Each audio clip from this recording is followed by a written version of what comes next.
Your alternative talk radio contact, The Planet, KGRAradio.com.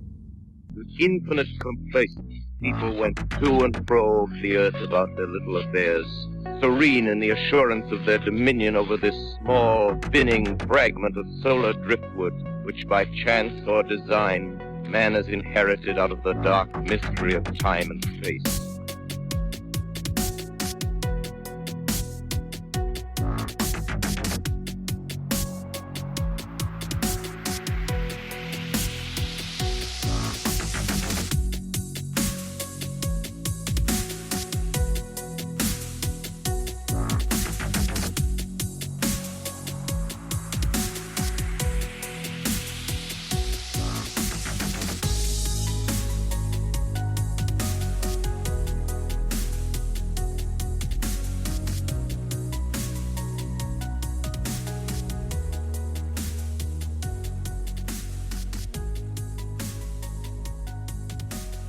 So Tanner, I know that you've got a lot of stuff to where we talked about doing more than one episode with you. So tonight, I think what we're going to cover, what we settled on was, right, like some of your kind of, and you wanted to go chronological, which I usually prefer anyway. So some of your early stuff and stuff with your mom.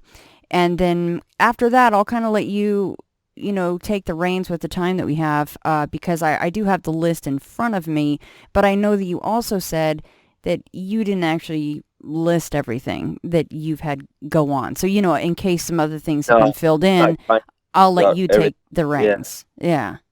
I do just got a plethora of just things that have happened all my life since I was a kid. So you seem like quite the magnet. Yeah, I don't know why. And it's just everything, but now I've kind of embraced it, but it does freak you out still every time something happens. Right. Like my girlfriend had never had anything. I mean, she has a precognitive dreams, but other than that, she had never really had any paranormal happen to her till I moved in with her, and now it's we have some crazy stuff happening. So yeah, she's a believer now.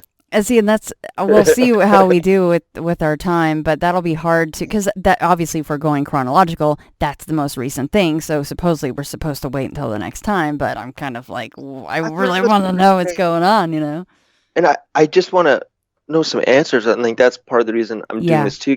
I have heard similar, I've listened, like we said, to thousands of these podcasts, and once in a while, I don't want to talk about the demon thing in my house, but once in a while, you'll listen to these demonic hauntings, and you'll listen to somebody and you can tell they're just so emotional, and they describe what I went through in my family to a T, and it's just it's got to be the same thing. Yeah, and I will don't ever feel like I'm gonna press you for that information at all. I'm with my witchcraft and shit. I think I should we haven't set up our altar here at the new house and stuff. We probably need it. We're gonna wait for the solstice to do it, and then just sometimes after that, so we can set up some protection or something, because it seems like the more you talk about it, or if I start getting scared of it again, I swear it just shows back up, or it's been the most terrifying thing. But it'll be a good episode for sure. But did you happen to, and again, I'm not trying to be how dare you not listen to my show, but did you listen to my last episode with Anne? Yeah, and I saw some similarities in that. The Incubus one? Oh, yes, I was wondering. Thank you. Yeah, that's what I was wondering exactly, is have you, because I know you're kind of going through some stuff, and I'm not trying to fish for, the demonic thing for you. I'm just wondering if you heard that and what you think. Yeah, and there was something on it. I listened to it last night while I was going to bed, and I meant to bring it up to you. Maybe it'll come to me. But it was definitely something I'd been through. And something really specific that she was going through. Really specific. I'll have to get back to you. No, that's okay. Yeah.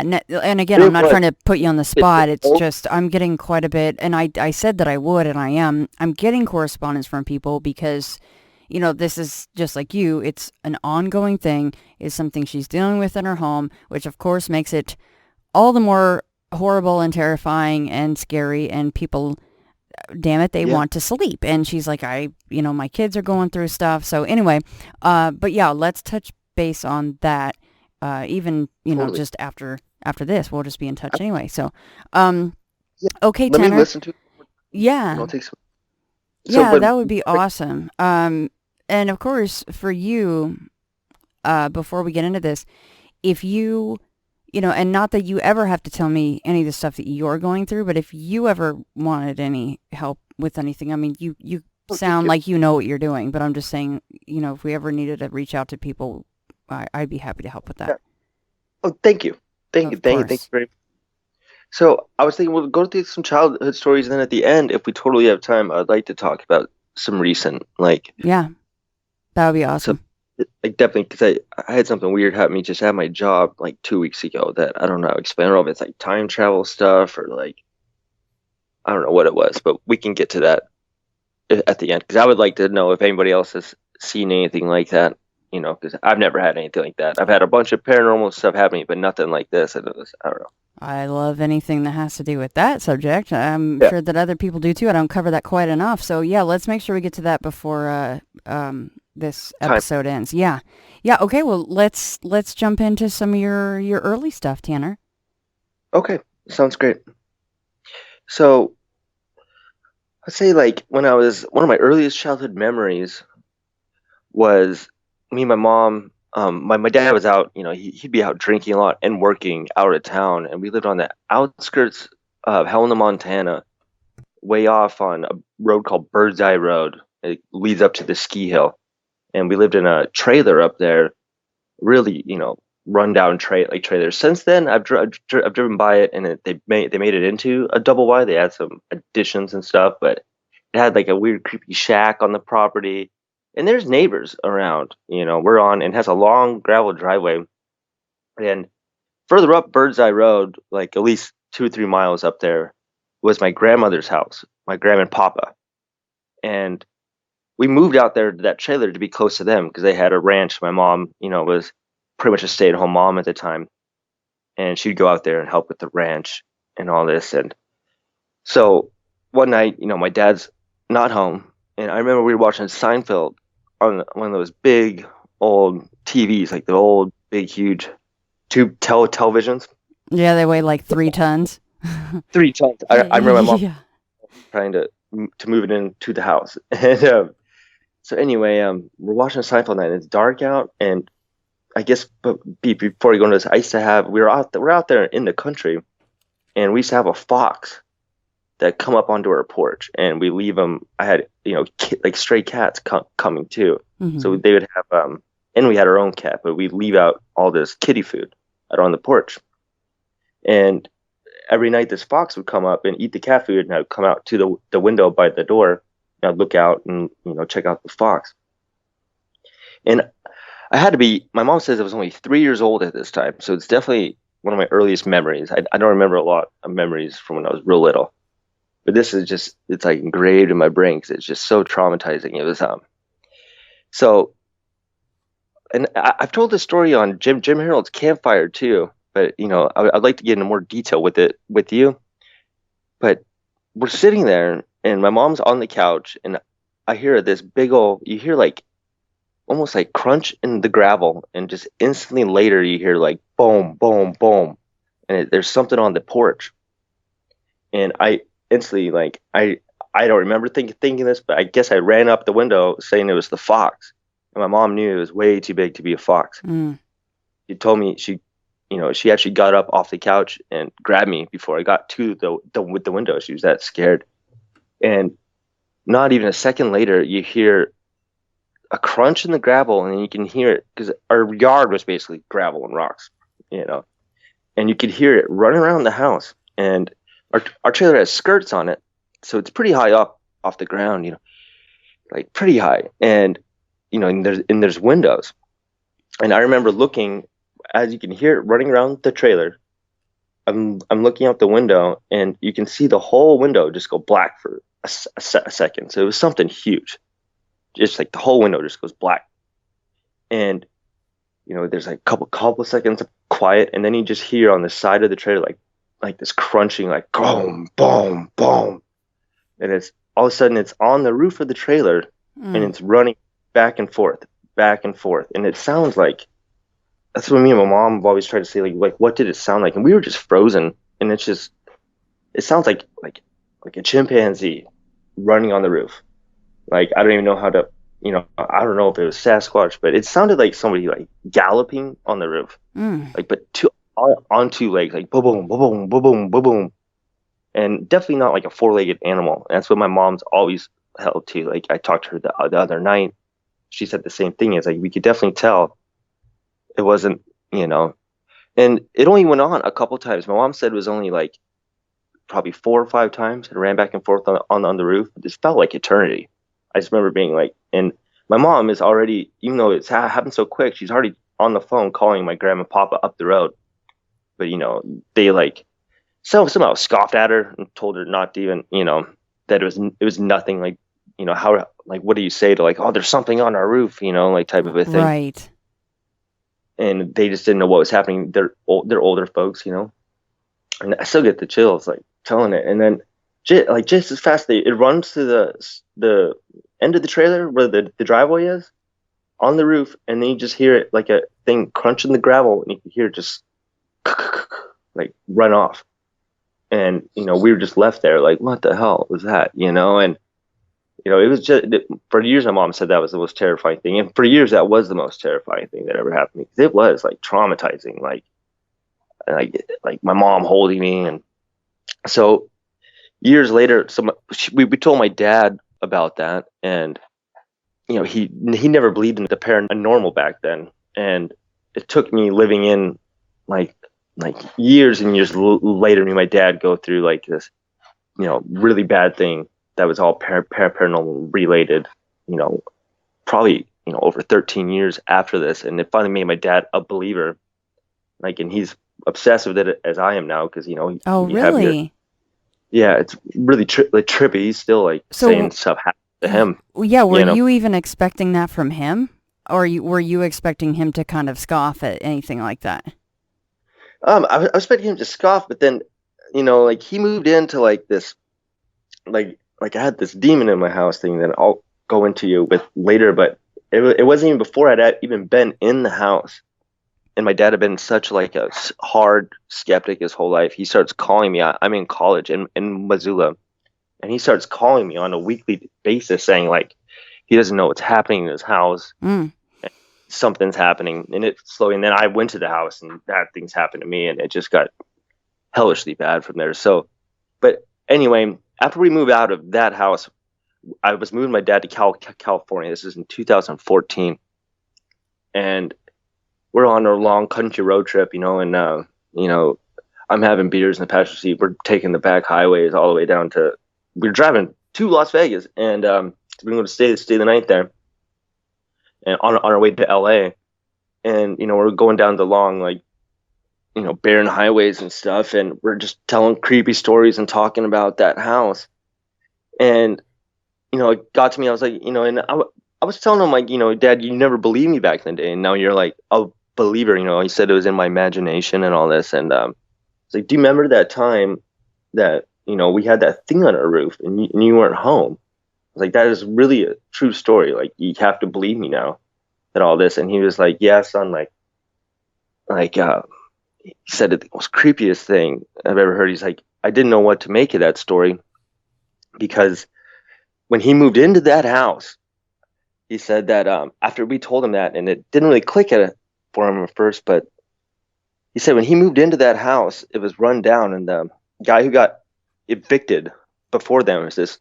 They said he was an old, drunk Native American dude, and he got evicted from that trailer for shooting holes in his roof up and down the trailer. So it's like, and my dad said there was still holes when he moved in, and he had to patch them.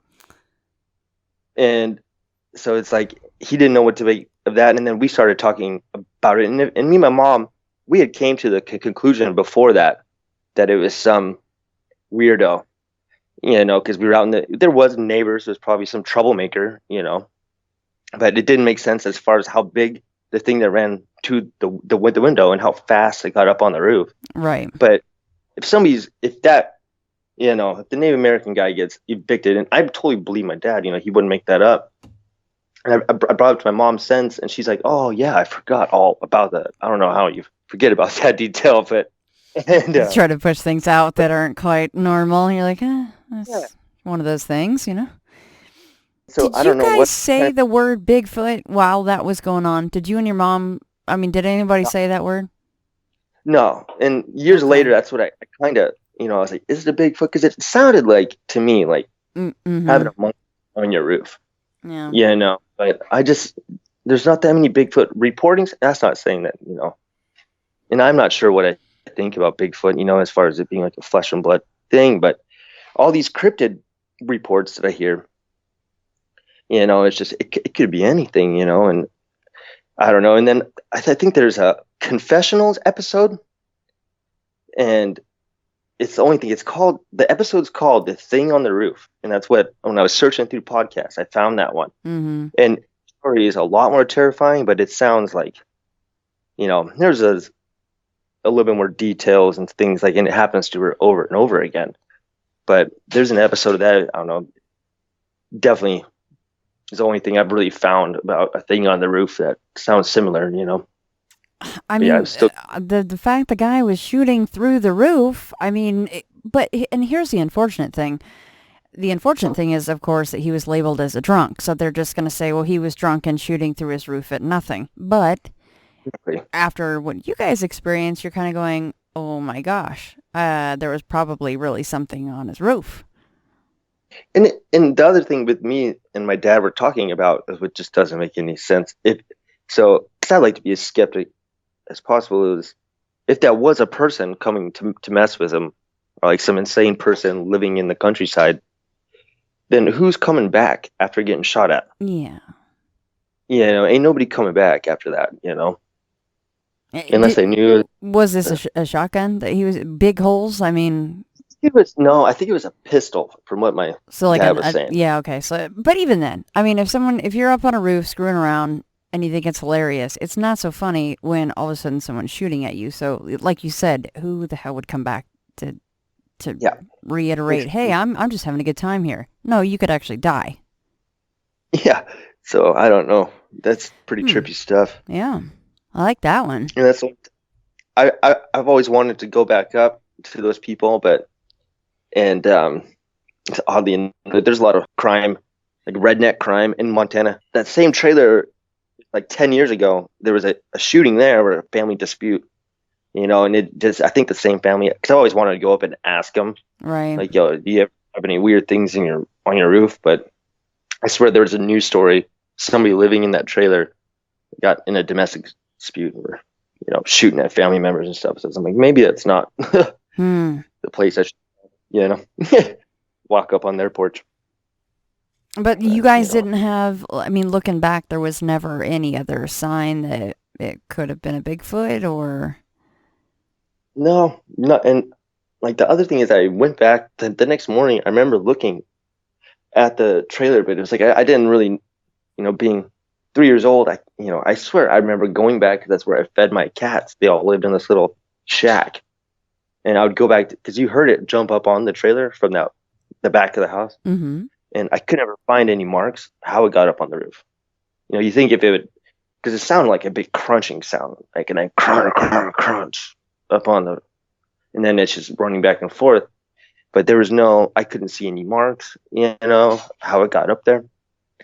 But, again, I was 3. I didn't probably know exactly what the trailer looked like before, And then my dad just never believed me either to tell me if there was like marks on it. But yeah, I definitely don't know about the Bigfoot. Oh, so I didn't even think about to tell you this one. But so my mom and me, that was like our favorite story to tell people when we were telling ghost stories. And as a little kid, I was still obsessed with ghost stories. Mm-hmm. And I would be one of those kids, my mom would take me to her friend's house, and they'd be drinking, and when I got to hang out with the adults, that was always my favorite thing to do. It still is always. If I'm out at the bar and I see somebody talking to me, and like they get comfortable enough, I'm always like, oh, have you ever had anything freaky happen to you in your life? And so her best friend, her name was Renee, and she was a little bit older than my mom, and she had been around probably when my mom was a baby. Renee was a teenager. And so she was a teenager, early 70s. And they used to go camping. And this is trippy. Like, so they used to go camping up way past our property, but same woods, but way up further. We're on the main road and stuff. And probably in the 70s, there wasn't that many houses like, built up there like in the early 90s, like 20 years can do a long time. But they were going up camping up there. It was close to high school graduation. And they had a whole bunch of beers. It was like her and like 3 girlfriends and like 4 guys, I think, 3 or 4 guys. It was all their boyfriends. And it was kind of like it wasn't like a senior keg or anything like that, but it was like their last hurrah before they graduated. Right. And like the end of high school type thing that they were celebrating. And they had gone up to this spot a bunch of times. And you get back further and up in there, there's not really forest anymore. It's just rolling hills with like sparse trees. And they're up there camping, and and they got the fire going and all this. And I haven't even thought about this story in a while, but one of the girls goes to pee in has to go, like nature calls. She goes pee in their bathroom bush. They were all using the same bush, right, to go. And she goes in there and she comes running back with basically like pulling up her pants as she's running back to the fire. She's saying that she heard something in the bush and it was growling at her. And everyone's like, oh, whatever, we're out here in the woods. It's an animal. Like, you're from Montana. And that would be like the response you get. Right. Like, suck it up. What do you think? We're out in the woods. Yeah. We're out in the middle of nowhere. There's animals. Yeah. And so I think time goes on and everyone's getting pretty drunk and stuff. And another person goes to pee in that same bush. And I think that's when it was a guy goes out there. And this isn't my story. I'm trying to tell it the best I can. But this dude comes back and he says he saw something in the bush. And then he just tells them something like, he grabs all the men and they grab their guns out of the back of the truck.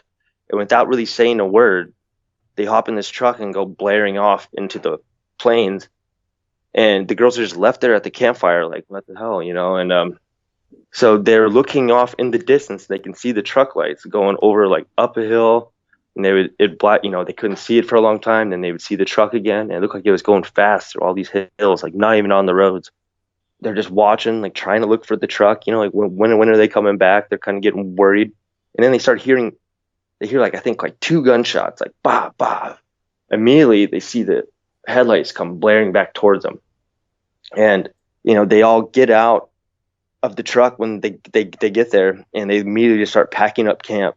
And they all pack it up like real quick. And the girls are trying to ask him, like, what was it? What did you guys shoot at? Like, what were you guys doing? And they said that the boys would not speak a word. Like, Brene said they would not speak a word. Their boyfriends they've had since the beginning of high school would not speak a word, and they all had this white look on their faces. I remember her saying like they had white looks, and they drove back into town the whole way without saying a word, and they're still like pressing him, like, what's going on, and basically the next day, like the boys still wouldn't talk, like they wouldn't talk, and like they were still cool with the girls, but anytime the girls brought it up, they would just get white faced and they wouldn't talk. And so years go by, they all go their separate ways. They're at like a 20-year, 30-year class reunion, Brene's, and they're all having drinks again and stuff. And Brene asked her, ex-boyfriend from high school. She's like, so what was that thing, by the way, like all in those years earlier? And I just remember she was such a good storyteller. She said that instantly his face went that same white face, and he basically whispered to her that like what happened was they were chasing something that was running on 2 legs, and he said it was white, like it looked like the best description she gave me was like it looked like a humanoid figure. She didn't say humanoid, but she said it looked like a ape that ran like a Nigerian sprinter. And they're chasing it over the hills, and it's just running from them as fast as their truck can go. And there's two of them in the back of the pickup, and they get 2 shots off, and they hit it once. I don't know, remember where, but as soon as they hit it, it said that it looked back on him, and they hadn't seen his face yet. And when they hit it, it looked back, and he said it was the most hideous face he's ever seen in his life. And then it got down on all fours and started running. And it said it took off twice as fast as their truck. There was no way they could keep up with it. And they just turned after seeing the face, and then it get down on all fours. They just turned around and came home, or came back to the camp. I wonder what that face looks like. You know, that description is very, that's a strong description of a face more hideous than anything they've ever seen, to make them go, okay, time to go back. And then it got on all fours. Goodness. Then it got all fours after it gets shot. They hit it, you know, and that's back in the 70s. And that was just way further up the way from where I lived. And I don't know if they ever been connected, but. Right. And it was white. It was white though too. No, I'm thinking about in those same woods. One time we were partying my uncle's cabin. At the time, it wasn't my uncle when I was a kid, but my mom. My parents got divorced, and she married a local dude, and he had a best friend that is in the bar. This is just a real quick story. I got lost in the woods up there once at a place where I've been 1,000 times, and I went up there at night because we had been up there the night prior, and we were partying pretty good, and I forgot my cell phone up there, and this was some time ago. I had a flip phone, if that gives you.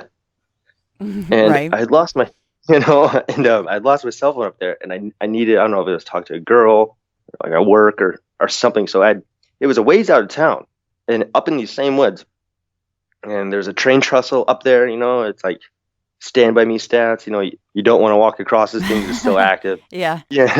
And kids always dare each other to do it, and so I go up there at night, and I usually not one to get the creepy vibe. I mean, I definitely will, if I'm like out, exploring graveyards or anything. But there's something, I've been there 1,000 times. It was my uncle's cabin, but there's no really road to it. There's a trail to it, but you can't really get a car up there, and so you have to park and hike up. And it was dark out. I don't know if I had just never been there, like in the dark, but I definitely been there, spent many a nights. But I parked on the road.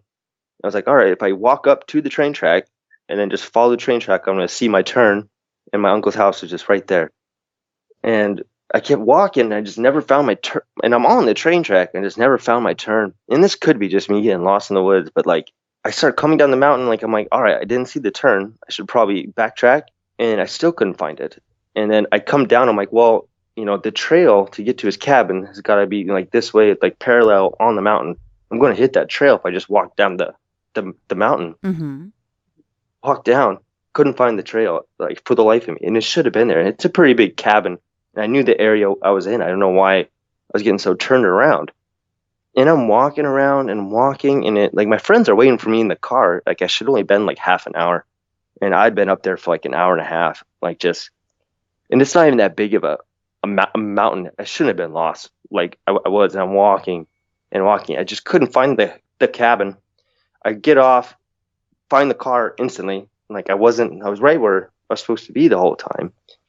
And then I'm just like, I couldn't find the cabin. Like, what, are you kidding me? Like, how many times have we been up here? And then the next day I pay somebody else to drive me all the way up there, and I find the cabin like that. Just weird. What do you think that was?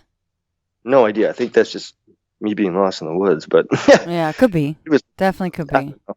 But I'd been up there so many times, and it was just weird. And then it was the same thing. I just had this creepy vibe the whole night. Like, like I didn't hear anything in the woods or anything like that, but just something didn't feel right. It was like, I just, I don't even know how to explain that feeling. Your spidey senses were tingling in that, that instance, huh? Yeah. But yeah, that's in the same woods, but I think that's all the stories I got from that side of town. That side of town is quite active. Have you looked up on, and a lot of these sites, of course, they're not always a measure of everything that goes on, because we can only be so good as the people that report things, and not everybody, or most people probably don't, to be honest with you. But have you looked upon websites or heard of other encounters from the area on some of the many podcasts that you've heard? I know up towards Kalispell, I've heard some reports, but that's way up north towards Canada. Okay. Yeah. Still in the Rocky Mountains, but maybe just have to look into it more too. Well, maybe if people are hearing this, they'll be like, hey, I had an experience around there. Yeah. That would be cool, right? Oh, that'd be awesome. And by the way, if I get anything like that, I will make sure to let you know. That would be very cool if anybody would let us know they had something going up there. Any crazy things on the woods. Yeah. And whatever the hell was on your roof, of course, which, it reminds me of, and of course this is a completely different subject, but the movie Signs, when they think that it's like the a-hole neighbor kid screwing with them, and he's like, how did he get up there so quick? And it's the alien on the roof. Not that I'm saying they're connected in any way, shape, or form. I'm just saying it reminded me of Signs.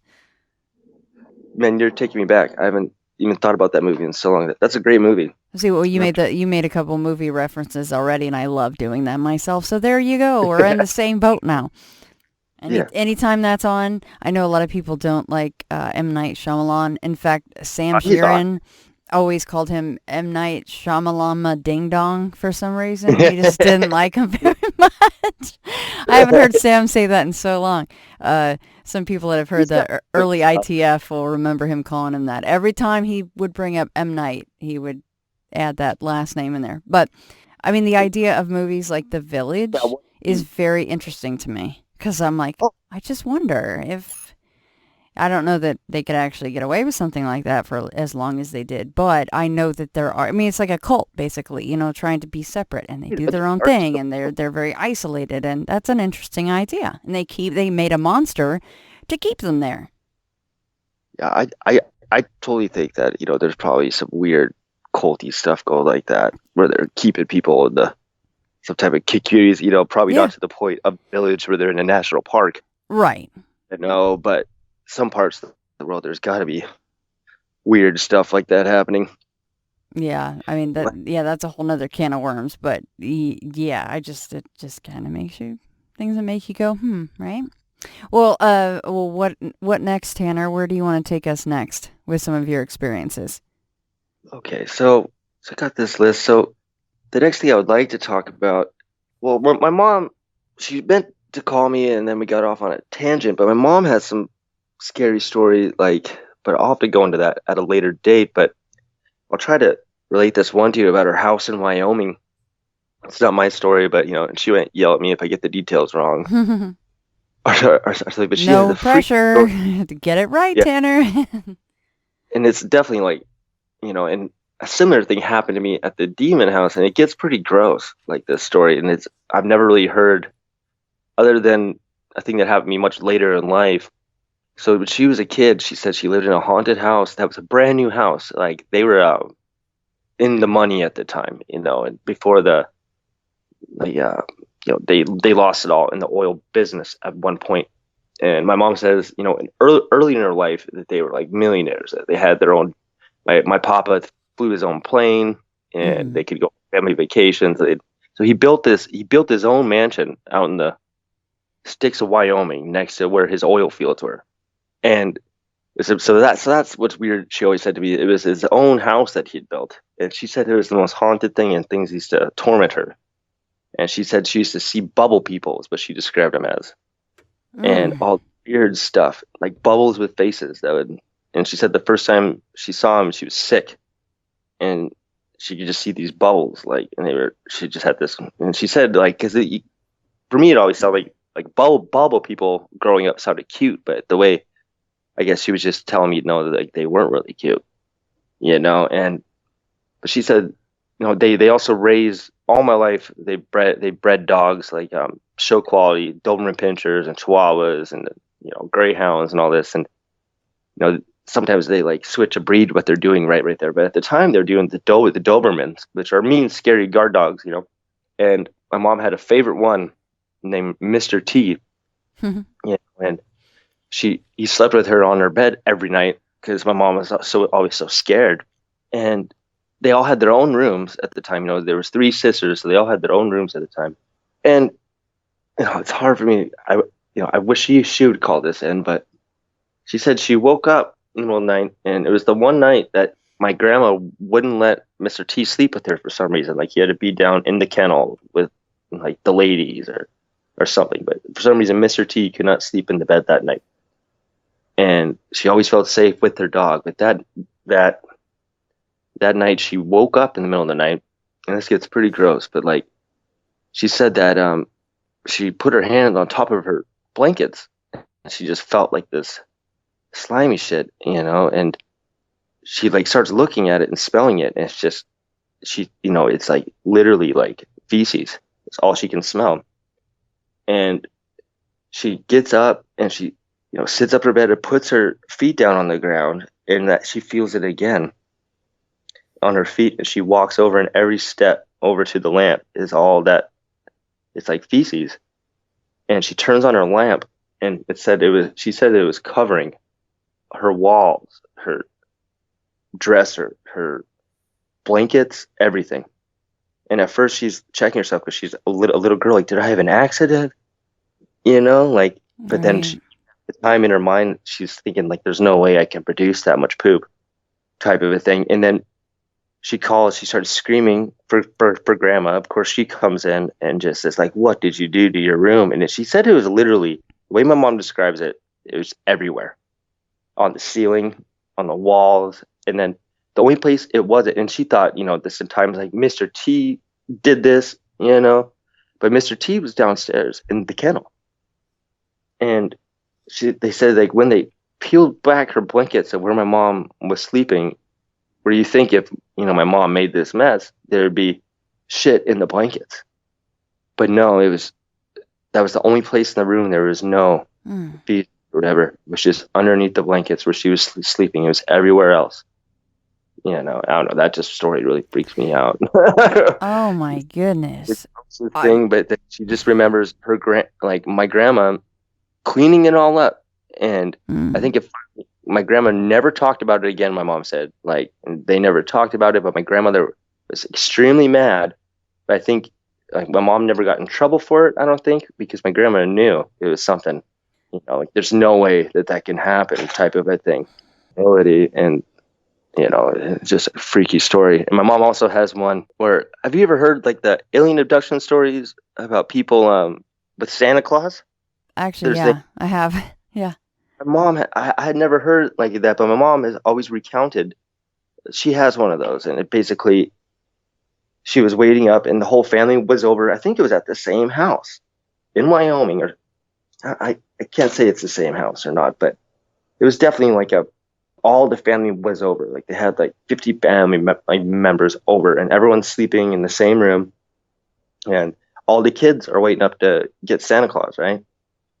And she's staying up and she's looking at the big grandfather clock, and I swear she says I think she blinked or something, and she's like, oh, like Santa Claus is coming, and she blinks, and then all of a sudden she's in the corner of the room with no clothes on, exactly like 3 o'clock in the morning. And she said before she blinked, there was no presents under the tree, and she said that there was no time that passed. She said it was literally like she remembered looking at the clock, and it was like 3:01 or something, and she blinks, it's like 3:04, and there was tons of presents filling up the whole room, and for some reason, she was out of bed, which is totally out of character for my mom, and just like, and it had only been a matter of like 2 or 3 minutes, and she's like naked in the corner, and there's definitely nothing like shady that my family did, or anything like that, but it's a weird story. And then I listened to other podcasts, and there's totally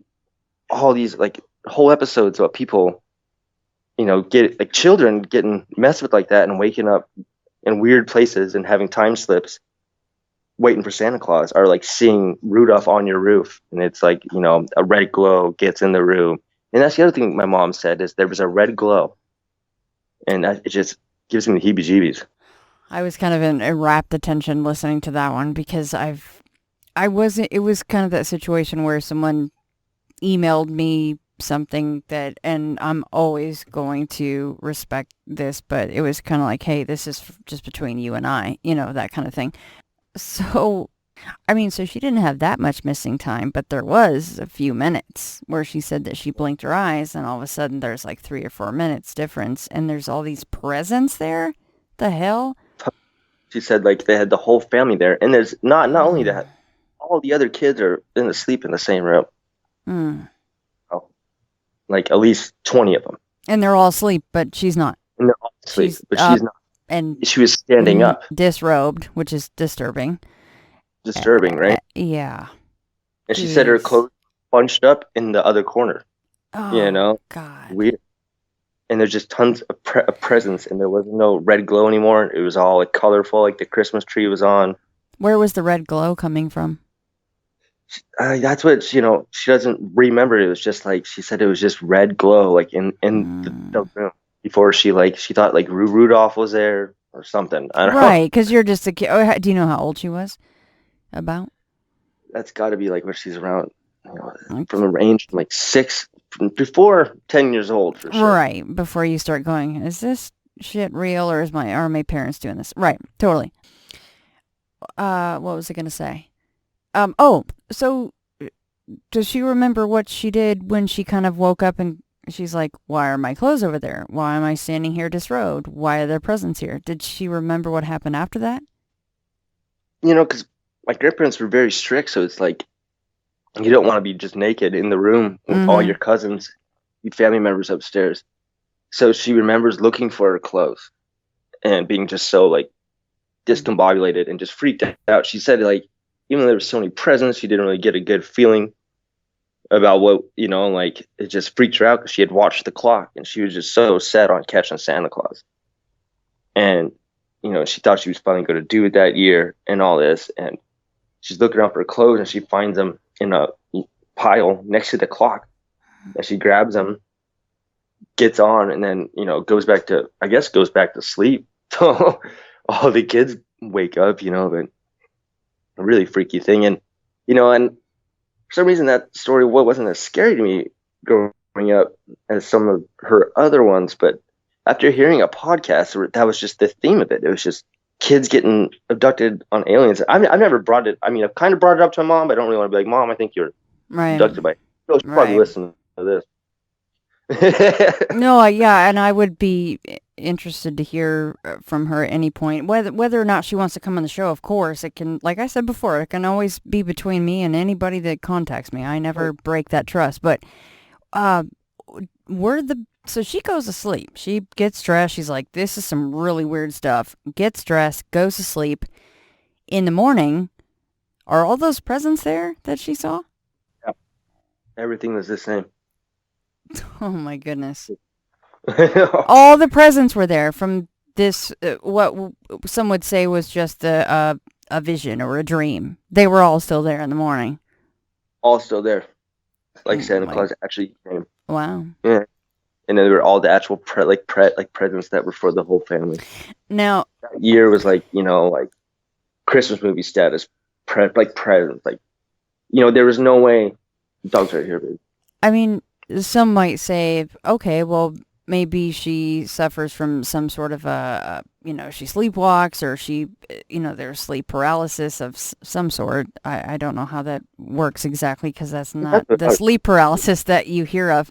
But, that it was just the parents that put the presents down there and she just didn't see that whole thing or wake up until. But that, I don't know. I've never heard anything quite like that, so I don't know. My mom, I'm not so much I used to be able to remember my childhood like to the T, but lately, I don't know, the older I get, the more it's fading. But my mom is still to this day can recount like her childhood, like something amazing. Like I love listening to her stories. So and her stories don't really change. I don't know. I totally believe her on that. Does that story scare her, or does she think that's kind of cool? It does. Okay. No, well, she thinks having a parent, everything scares you at first, but yeah, she does have like a, it did scare her as a kid. She always tells that one and the poop story at the same time, it definitely scared her. I mean, but you're assuming she's going to listen to this and you kind of just, you you did say it. You're like, well, I mean, I don't want to say to her, maybe you've had other experiences with other things. I mean, surely that's crossed her mind, but it is, I mean, if my mom went through that, it would, even doing what I do, I would probably be, oh, that's kind of thin ice, treading on, delicate ground. I don't know if I would want to say that to my mom either. Like, hey, Mom, I mean, maybe you've been abducted or, Yeah, there was a time in my life where, we could go into it later too, where I swear I was living in a house in my bachelor pad type thing, and we were all getting abducted by aliens, and then it started affecting like my girlfriend at the time. And you listen to all these podcasts and stuff, and it's like, maybe it is like you read about moms and sons and daughters, like it goes down like a family line almost. All right. And I don't know what aliens are or anything like that, but it's definitely something everyone always, only thing I will say about that is everyone always says, oh, like it would be cool to go in a spaceship, but it's not. I can't remember being like, I don't know. Sometimes I think I can, sometimes I think I can't, but it's definitely nothing you want to. But maybe, like people say, there's different types of aliens or whatever. But whatever we were dealing with at that house is like something like on a whole nother level of existential horror type thing. You don't want to. I think it still happens to this day. Like, I don't know about getting abducted, but, like, I don't like to stare at the sky for too long. Do you think that we become less useful to them as we age? Because not in every case, but in many cases, it's only, especially during your years of puberty, or when you're a young child. I mean, do you think we become less useful somehow? I do, to a certain sense. I will go into, I guess we could go into this if you would like. So I can't really answer that question like until we just go into it. So this house we moved into, it was me and these kids I always grew up taking care of. They're a little younger than me, and we were always, we were delinquents, so we'd always be getting in trouble, and they looked at me like their older brother, and they still do. I was with the girlfriend at the time, and I was probably like 18, like, I was off my own at a pretty early age, and then we all got a house together, and there was like, their dad had MS. We were all taking care of him, but when he actually beat the MS, he's still doing good to this day, but we decided to get our own place. There was this huge trailer. It was like bigger than this double wide on the outskirts of town, still in town, but all our friends, there were just three other people. There was Dave, Mike, and then a Shelby, and then my brothers, Jake and Jordan, and then me. We were all moving into this house. It was like, it'll be like the bachelor pad. We had like a band room and all this cool stuff. And so upon moving in there, we have like a safety meeting type thing in the room, and we're all sitting around in a circle, and two brothers that we were moving in with, Dave and Mike, were twins, like identical twins, like to a T. Like I met a lot of identical twins before, not that many, but these ones are just identical. Like they would, funny story, they would always, in middle school, they would swap girlfriends. And the only way, God. The only way the girlfriends could tell is like one of them had a mole. In a special place, yeah. Like, busted, you guys are doing this shit again? So they're that identical. And I mean, this comes into it too. It's just we're sitting around cross-legged on the ground, and we're smoking and stuff, and we're all just laughing, having a good time. And Dave and Mike will say like, and they're still like laughing. They're like, we just want to tell you guys something. And we're already signed the lease. We're moving in with them. There's nothing you could really. And they literally started going in. We just want to let you guys know that we get abducted by aliens. And it's happened since we were a little kid, and it's still happening to this day. We were smoking weed and stuff, so we're all just laughing. Like, what do you mean you get abducted by aliens, and they start recounting. And at first it seemed funny, but then they start telling us this story that when they were kids, they would wake up, they slept in the same room, and they would wake up, and one of them would be gone out of bed, and the other one would be like, where's my brother? Because they did it, they still do everything together, and where's my, and they would go look in the other house, and they couldn't find him. And for some reason, like, somehow they'd always be back in bed. And it just gets so creepy. Like, they say they would wake up in the middle of the night sometimes, and there would be a tall man, black man, pitch black, like a shadow figure with a trench coat. They said like that reaches all the way down to his legs. It was like a cone, and it would talk to them in their minds, and it would say things like don't panic, everything's going to be okay, but you have to come with us. And it would say things like your brother has to stay here this time. You have to come with us. And then they would basically blink, and it would be morning. And they said that they would try telling their parents constantly that there's this thing that comes in their room, and sometimes they wake up and the other brother's not there, and then it's like they try to look for him and they just wake up in their bed. The parents just don't believe them because they're still kids at the point. And this is so then, and they were literally telling their parents about this on a nightly basis. And then one day the parents get a knock at the door, and it's the neighbors. And these neighbors say to them, and their parents, like, I don't know, this just freaks me out. Like, the neighbors knock on the door, they answer, and the neighbors say, like, we don't want to freak you out, but it's been happening like more often, and we don't know what to even say to you, but there's nights where we see a glowing, they said, a ball of light come down into your backyard, and then another ball of light comes out of your house, and your kid is like holding hands with it. And they walk to the ball of light, and then it disappears into the sky, literally. And the neighbors came knocking on the door saying that, and that it freaks them out that much they have to do something. And so then the parents start taking it seriously. They actually move, and that was back before they came to Montana, I think. And so then it keeps happening to them all their life, right? And and that story just freaked me out. Like, the neighbors came up, knock on the door, but yeah. It seems pretty cliche, like just like a bully, but I don't know. It's just like, so then I start taking them seriously. It just makes sense to me with the twins thing. And that's what you were asking, like the whole age thing. It's like, do you grow out of it? I think there's certain people that are picked. I think the reason why they were picking those twins is because, have you ever heard of like the Hitler's experiments with Dr. Joseph Mengele? Yes. Yeah, always experimented on twins because if you know the basic scientific experiment, there's a control and a variable. Right.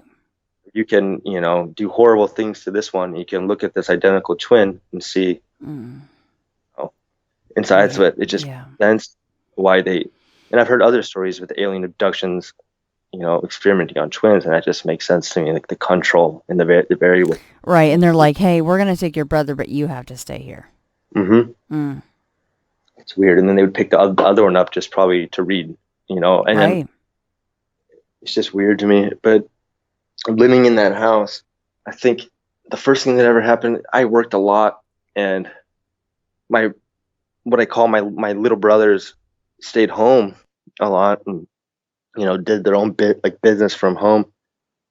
And like I come home one day, and my little brother Jakey is just so adamant about telling me about this star he's seeing in the backyard. He's like, it moves, man. Like, you have to come out here and smoke with me. So I go out there, we're having a cigarette, and he's like, just watch it. The star sounds so weird. Like, when you stared at it, it wouldn't move. But if you looked away and started talking and then looked back up, it would be a little bit shifted. You could tell it was doing it from the power lines were stationary. So you could, have a point where you can tell if something's moving, if it's closer to the power line or the power pole. And at first, of course, you go like, all right, it's just the rotation of the earth, and then you start looking at it and it's making unnatural movements up and down, side to left. And then sometimes it's a little movement, and sometimes it's really moving to like a whole other good, like 2 inches in the night sky. And it wouldn't do it that much while you're out like smoking, not looking at it. But if you went inside, opened the door, and and you looked at it, and it was really bright. It looked like the North Star, and it wasn't the North Star. And you could look at it, close the door, go play a video game, read a book, do whatever, come back out to smoke, and look up at it, and it would be in a totally different position in the sky. And I hadn't taken like any college courses yet as far as like space goes or anything yet, but I just knew that's not the way the Earth turned.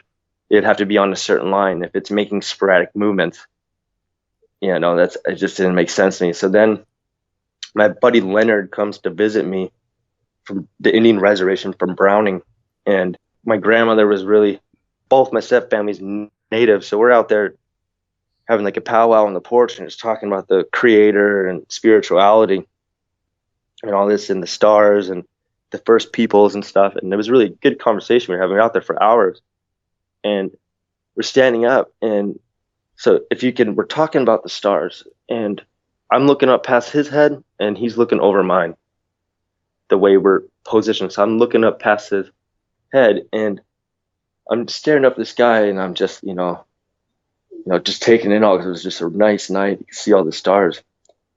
Where my eyes were, there was these two kind of bright stars, and I swear I just see one on the top one. They're kitty cornered from each other, and I see the top one just do this sweeping J motion and meet up with the other one, and it gets real bright. And I grab them, and I'm like, dude, I just saw something, and it was just a J motion, and it meets up with the other star, and it gets real bright, and then it slowly fades away, and he's watching it fade with me, and he's just totally like, oh man, you're just seeing things, or I don't know what he's saying, but he didn't believe me. But I totally knew I saw something that night. And he was looking the other way over the top of my head, so he didn't see it. And so then, me and Jacob start getting obsessed with this star that's on the back porch that moves constantly. And we're constantly just like, don't know what to make of it. And we're constantly like trying to experiment, like coming in and out the door, looking at it, wondering what the hell it is. And we started noticing, like, if you're in a car or you're walking or wherever, as soon as you get away from the property, it disappears. You can watch it slowly fade. If you get in and drive towards town or drive away from town or get away from that trailer, it'll fade away. So this is an ongoing thing every night. The star is like moving like every single night. So then weird stuff starts happening. Like I start having these horrible nightmares I can't rightly remember, or like Jacob and his little brother Jordan start saying that they're having nightmares, and they were the first ones to really go through it. And they start telling me that they're waking up in parts of the house that they didn't pass out. I woke up in Mike and Dave's room today on the ground, and they would be like, none of my clothes are on. Same thing, like same stuff. And I'm just like, well, that's weird, man, and that starts happening on a constant basis. And the weirdest story is like, so at the time we were growing medical cannabis, and we had a whole room of the house that was just a tent.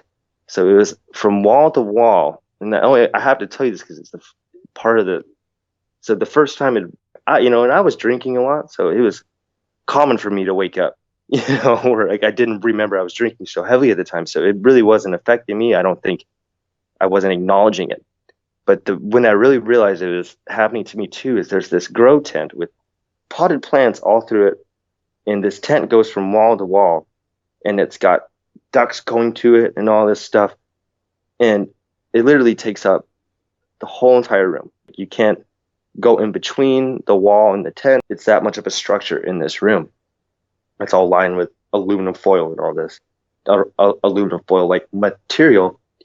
And one day I wake up and I feel like I'm like stuck in something. Like I'm like, what the hell? And I start panicking, and I start ripping things out of the wall, and I'm like, where the hell am I? And everything's black and it's hot.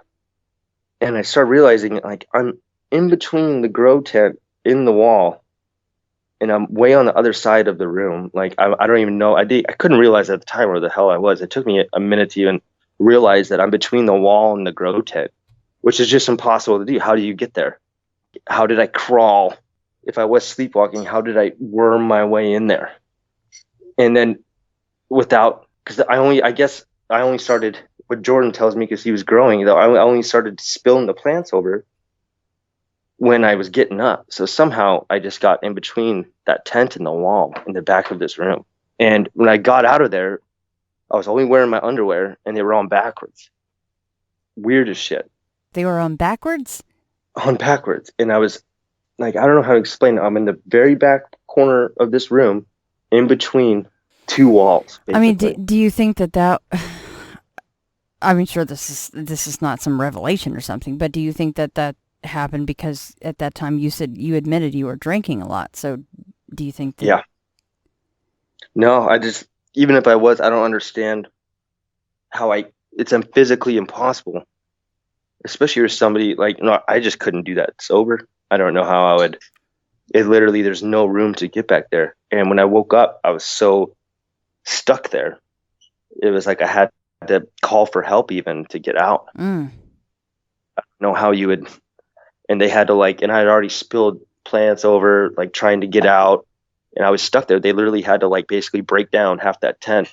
And they were probably like, damn it, Tanner. You can't be screwing around the plants, man. Yeah. But there was that much of it. Like you think that'd be the case, but no, everyone was so freaked out of what I was doing because it was just impossible for me to do. How do you get there without? Right. Does that bother you then that you got into that position and the backwards underwear and? Yeah, and then it started happening more and more often, and especially nights that I wasn't drinking, and it was always the backwards underwear thing would happen to all of us. I don't know why they're always, if it is aliens, I don't know why they can't put on your underwear, right? Right. Label going in the back, guys. Come on, let's figure this out. No, it's always weirded me out. But so you guys would always wake up with the underwear back. So you were always nude except for you had underwear on. And it'd be different. Sometimes, you wake up without your pants. Sometimes it'd be like your shirt's on backwards. Sometimes totally naked. And then we start talking to those twins we live with, and they're like, oh yeah, this is what's been happening to us our whole life since we've got older. So then we weren't mad at them, but we wanted answers from them in a way, but there's no answers there. They don't know what to, and they're just such goofy individuals. Like, yeah, it's aliens. And I'm like, well, but then the nightmares, I try not to remember them at all. And I think I've done a pretty good job of blacking them out, but, because I think, they are just figments. Like, you don't want to remember that type of stuff. But there's some truth in there somewhere, right? So, yeah. I would like to think so, but, yeah. I like to call them dreams and then write it all off. But then my brothers start explaining similar ones, not to like the T or anything. And so then it all accumulated before we moved out of here. Well, I guess I'm dating my baby mama at the time. And we weren't getting along. It was after we had broke up. That's why I hadn't moved into this place. And we hadn't talked for forever. And she was off doing her own thing, being a little troublemaker and all this stuff. And she had never called me in months, right? And this is around the same time period. And she calls me. And I'm like, oh, what does she want? Type of a thing. And she didn't have my kid at the time. This was, years prior. And she calls me up and says that they're out at the lake, her and her friends, and they're watching a UFO, the shape of a triangle. They were watching it over the lake, and then it started getting closer to them. At first, they were all amazed, like, "Oh my God, this is beautiful!" She said it was changing lights, and it was a diamond-shaped, unidentified flying object over the lake, and it was hovering around over the water, and then it started moving towards them. And when it got too close, they started to freak out. And they got in the car and they started speeding off towards town. And they said that it was flying over their car the whole way. And she was literally calling me while it was still over the car. And she was literally like almost like panicking, like in tears. I didn't know what to tell her. I'm like, well, I didn't want her at my house. But I was just like, I didn't know what to tell her. But what really freaked me out, I'm like, why is she the only woman I've been romantically involved with these past couple of months or whatever, seeing a UFO too with all her friends? And I talked to other of her friends that are in that car, and they all swear her story up and down that it's like the scariest thing. So there's other witnesses that I've talked to about that same thing. And I'm gonna take a drink of tea real quick. So you rub off on people, so maybe now I can finally see UFO, right? Or something. I mean, but I will always stick to this. When it's in your own home, it's something completely different. That's why I'll never push anyone to, talk about something that is so personal, and it's usually very personal because it's in their own home. So, I'm not trying to make light of that. I'm just saying, like, hey, I always laugh because I have as many experiences as a rock, and I'm as sensitive as a rock.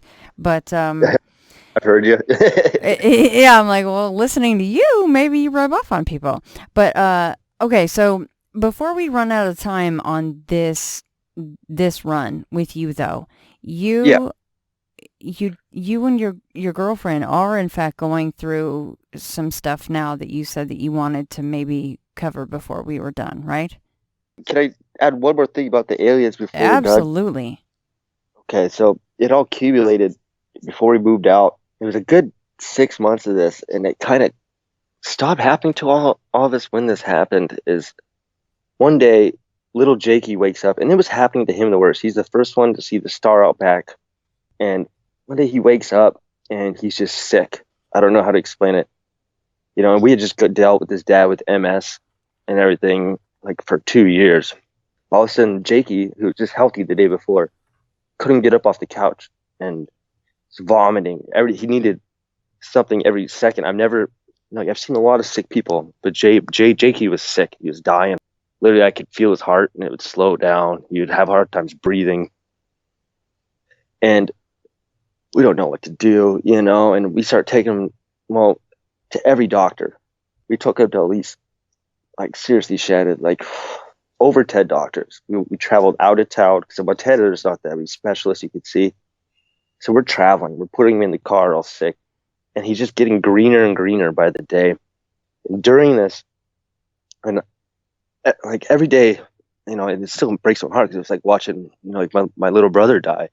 And every day I'm coming home, like, straight from work, just to, like, he would try to play video games, but he couldn't even bring himself to play video games in the living room on the couch or watch a whole movie. You know, I would just sit there and take care of him, you know, help him up to go smoke a cigarette, you know, help him up if he needed to get up, or just bring him food and drinks or whatever. But we all thought he was on the way out because every doctor said they couldn't find nothing wrong with him. They're like, we know he's dying. Something's deathly wrong with this kid, but we cannot find a thing. And it was doctor after doctor, and we're throwing money at this that we didn't have at all. And, like, we're just taking him out of state. Even went to Washington.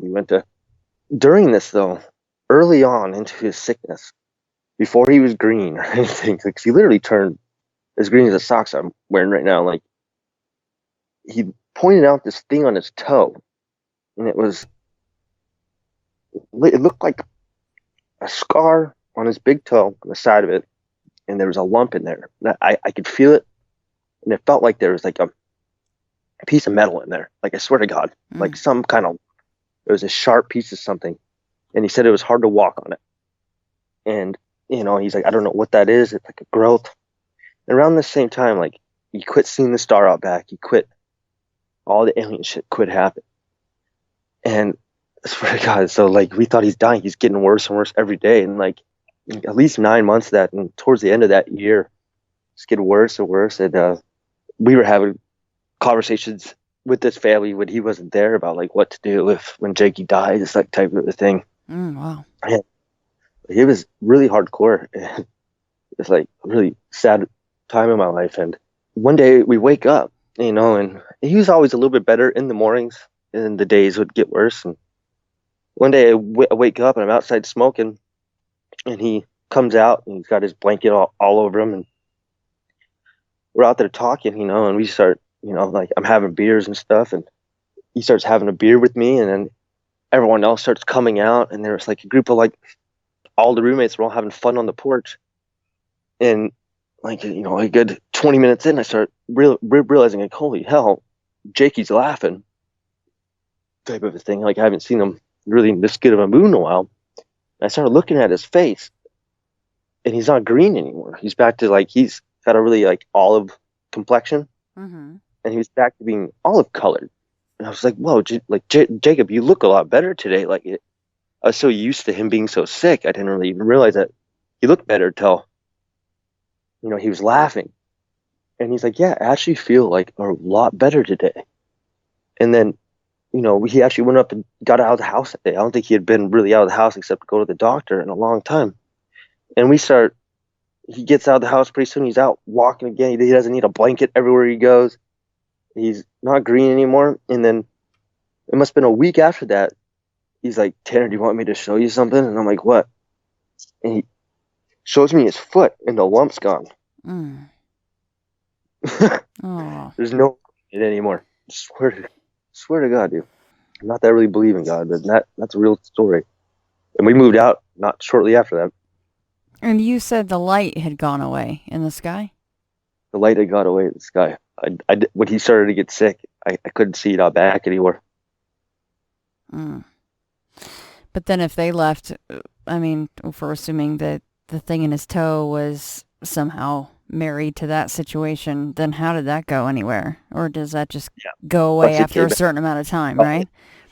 Yeah, already came back and got it. I don't know. Mm. I have no idea. And Jake, he fully recovered? He's fine? I mean... Yep, fine now. Yeah. Does he still talk about that time in his life? Oh, yeah. It's made him obsessed with the paranormal. Oh, it has? Like, more than I am, yeah. So does he talk about... I mean, does he have memories of, going anywhere? We've grown distant, right? Yeah. And because I live in New Orleans now, and but it was recent. But even when we lived in the same town, he's got a wife and kids, and his wife doesn't really like me.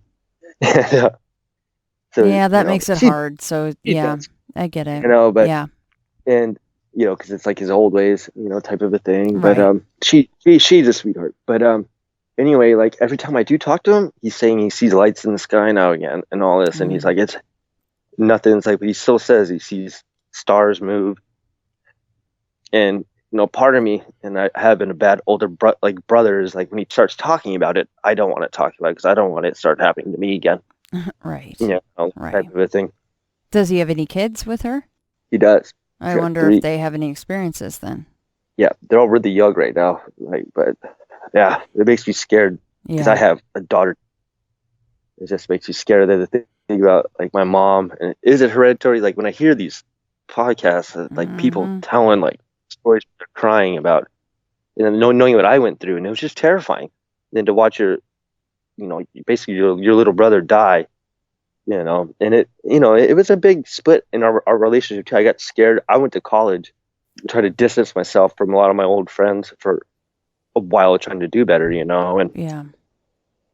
But there definitely was a factor. Like it was freaky. It's definitely some of the scariest shit I've ever been through. Heads down. How old is your daughter, Tanner? She just turned 7. No, November 2nd.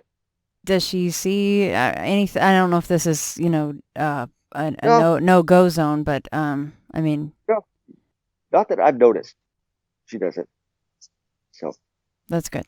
Or she's never said anything to me. Yeah. So that's not good. She's doing better than I was at that age so far. That's good. I really know what, Because we'll take bullets for our kids or whatever else we have to take, right? So it's like, hey, just leave my damn kid alone, and I'll take anything you got. I've been trying to I don't know how much. I mean, the more I listen to these podcasts, I start realizing maybe everything is the same, and there's just these, I don't know what to call it. There's so many theories that are convincing, tulpas are extra-dimensional entities. Maybe it's just things we can't comprehend, and maybe it's all the same. I'm not a guy that says all demons are aliens because I've been through both, and it definitely was different. Both these times in my life were definitely completely different things. But then you hear other people's stories where they have things that happen to them that are very similar that happen in, across the paranormal field. Mm-hmm. Thing, you can look at with Bigfoot, with smells and why does you look at all these, you hear about, I never smelled sulfur when the demon was in my house or anything like that, but you hear about these people that smell sulfur, and then Bigfoot smells like sulfur, or and you're like, this doesn't make sense. Well, a lot of people will place aliens and demons in the same basket, or alien abductions sometimes will mimic poltergeist activity, but they're saying, well, no, because I saw a ship and I saw the alien in my room, but then they're having what you would classify as classic poltergeist activity, the knocks or the dishes flying or something like that, and you're like, well, what the hell then? And then you look, there's a adolescent kid in there, and every time you try to connect these dots, it's a whole new dot will come out, and it's just, you can't connect it. Right, and without you going into your demonic stuff, which we're not going to do, because I don't want to do that, because you don't. I mean, do you think there is any tie there, or it just happens to be kind of the same symptoms? Not me personally. I don't ever see like my alien. Not, like I see it with other people's stories where you could tie aliens in with the demonic entity. Okay. But with my own, I definitely think I have more. I don't know. We can definitely get into that story later, but the fairies were tying into that, and I didn't even know about fairies. This was back before I was really into the paranormal podcast and all this. I hadn't heard about fae folk and stuff, but my dad had this intense experience because he had to live in this house all the time. I was only there on the weekends, to help him out. Like every other weekend, I was going to college in another city, but like every time I went to this house, just horrible, almost terrifying. It was like living in the Conjuring house on steroids. But my dad has this horrifying experience about, fairies. And my dad like literally called me in a panic saying that he had found this fairy book at one of his customers' house. He did pest control. And he got the book off the shelf. And the first page he looked at was some shit that he had seen at the house. Like the faces that he was seeing in the baby monitor. Because he had a video baby monitor. And the first thing he said it was the exact same picture of the faces that he was seeing in this baby monitor. And he read about this. I don't know what the fae was called, but it was a huge book on the fae. I'm sure it's just a book of fairies if you get it at any library. And because he stole it from the customer. I mean, he's not a thief, but he was that freaked out by it. Like he took this book from his customer to read more, because the guy was such a weirdo. He was there for bed bugs, and the guy wouldn't clean his house. And my dad was already making him get rid of all the books because bed bugs will hide in your books. Everyone thinks I grew up doing pest control my whole life, and that's where they can hibernate in books for forever, And so my dad, he had all these dirty old library, this old hoarder guy. And my dad said when he was, the guy he had to basically tell the guy to get out of his house. My dad's throwing away everything he owns, just throwing it away, because, that's what the guy paid him to do, because he was, infested to the point of like no return with it. And one of the books my dad picked up was the fairy book, and he just opened it up and he saw that picture, first page. And then he read about it. And from what he said, it said that it was one of the worst type of fairies, and looking upon their face would ensure that you died within like the next 3 years or some shit like that. It just freaked me out. So that's the only tie-in. But then, you could draw lines with fairies to aliens and all kinds of things from there, Yeah, that's why the subject gets so muddled, though, right? I mean, because I think that many of us we want them to all be separate, but I don't think that it's that simple. It cannot be. Exactly, it can't. I'm totally with you there. I just don't. We just can't grasp it. We haven't figured it out. All I could think of is like H.P. Lovecraft type. Yeah. You can't see the things, but they're interdimensional. There's things that are out there that you can't see. And to think that this plane of existence is the only one, and there's not things out there that are muddling. I don't think it's all one entity, like some researchers would say that, it's all the same thing. I think it's definitely because, you look at demonology, we can look at fae folk. There's even the ancient peoples. You can look at the first peoples. They all have different names for certain things. Like this is, you look at the first, like this is the ant people. This is this. Is, right. Like you've got jinn. The tendrils go just everywhere. But in reality, a lot of these things they affect us the same way. They do the same things. The goal is the same. Just to kind of torment and torture. Or what I've always thought about it, it's hard for me to make conclusions because I'm definitely an amateur paranormal investigator. I'm not anything professional. I want it to be one day, but what I see, the only correlation I can make with these things is that, and I'm sure everyone else has made the same thing, is all these different things are trying to make you have high levels of emotion, the highest levels you can, which in my opinion would be either love or fear, right? And just like, like Yoda says, like fear leads to anger, leads to hate, leads to the dark side, and love leads to the light side of the force. I think those two are the strongest emotions. Like, even if you don't acknowledge that fear is, that's how you get anger. That's how you get a lot of these different feelings. And love is the same way. And I don't know what these things are, but they feed off high levels. And I'm really skeptical when I have this theory about when people say that, oh, like and nothing against people's stories like this at all, because they are really heart touching, but I'm just really, it makes me think twice every time you hear about somebody like, oh, my grandmother passed away and she came back to me later and I felt love and warmth and all this. And like, I'm like, well, like, totally, I believe some people's stories. I don't want to take anything away from that. But what if it wasn't grandma and she's just acting like grandma to get that level of emotion, feed some energy from you? Right. And it could be the same thing, just trying to scare you. I think they just try to feed off that type of energy. And then also, I read this cool fiction story from the 60s. I wish I could remember it. I can send you the book. But it was this dude writing from a ghost perspective of what it would be like to be a ghost. And she was like this old Hollywood actress that had passed away. And it was her existence trying to, the only energy.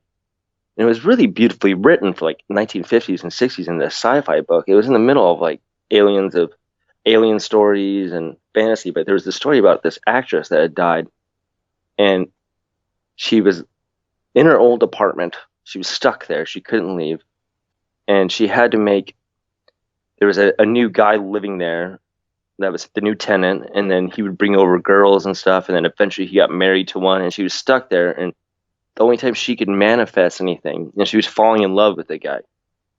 And so, because she was stuck there with them all the time, so she was just falling in love with him, and like, but she was trying to make her presence known, and she had to incite the same thing, love or fear, to get this energy, like some type of energy, so she could move an object, or she could do this, or and then at one point she possesses the dude's girlfriend, while they're in bed and stuff. It was a really weird story, but it's like, went into the possession. Like, she had it, and the whole time she's trying to accumulate this energy, so eventually she can have 30 seconds in this girl's body and feel, his embrace for once. Mm-hmm. That always just resonated too. I'm not trying to say that's what it is by any means. There's definitely other things, but it just makes the most sense. Like, not the most sense, but I just think it's hard for us to grasp. I just don't think that. I mean, but at least we're trying. That's right. We're there. We're at the trying point. We're grasping for the straws, but I just think it's so far beyond us right now. But we're trying. Exactly. Tanner, do you want to tell the? Yeah. Do you want to tell the time travel thing? Do we have time for that? Because we're kind of already at the cusp here. But yeah, real quick. This is I want if anybody has anything that they've seen similar to this. So I just started a job at a grocery store here in New Orleans, and I don't know anybody here or anything, and I'm in the produce, right? And so I'm stacking pears on the shelf. That's like basically what I do all day. And I'm stacking pears on the shelf, and I'm looking one way towards down the supermarket, and there's a little island. It's so I'm looking parallel. There's this aisle that's horizontal with apples on one side and oranges on the other. And then right next to me, parallel to me, a wall of salad. And I'm stacking pears, and I didn't get the feeling I was being watched or anything. But I look up, and there's this older lady, like in her 60s, staring at me. And she's acting like, straight up just acting like she's going through the oranges. And as soon as I catch her eyes, she looks back down and acts kind of panicked. I look back up, and she's doing it again with the same oranges. And it had been like, 30 seconds, like she couldn't find an orange in that time. Right. And then I got this little bit, it wasn't even creepy yet. I'm like, all right, this lady might, I'm in New Orleans, there might be mental illness. or something, because I really wasn't staring at her too hard yet. So then I go back to putting my pears on the shelf. I look back up and she does it again, but this time she like gets caught and she immediately turns around and walks towards the salads on the wall and just starts like, she puts her hands on her hip and starts just looking back and forth at the salads. And then I'm like, all right, like this is a little weird, things are getting weird at work, and I started looking at her and it really starts to trip me out because I'm like, slowly, it tells me, so I was with this girl for 3 or 4 years like I won't say her name, but I was with her 3 or 4 years when I was going to college, and she's like really clumsy and has really spunky personality. I just know, like, you spent 3 or 4 years with a person, their mannerisms and stuff, Mm-hmm. the way they look to a T, right? I started looking at this girl and how they dress. I started looking at this older lady, and she's wearing the same type of pants she'd wear, the same way she ties her scarf. She's got the same haircut, same color hair, just more older. And then you look at her face, and it literally, like, like the doppelganger thing, but this one was just older. Right. In her 60s or like early 60s. Same way she would dress, same type of backpack on. And then I'm just staring at her, and I'm like, just taking it all in. I'm like, whoa, she really looks like an older version of my ex.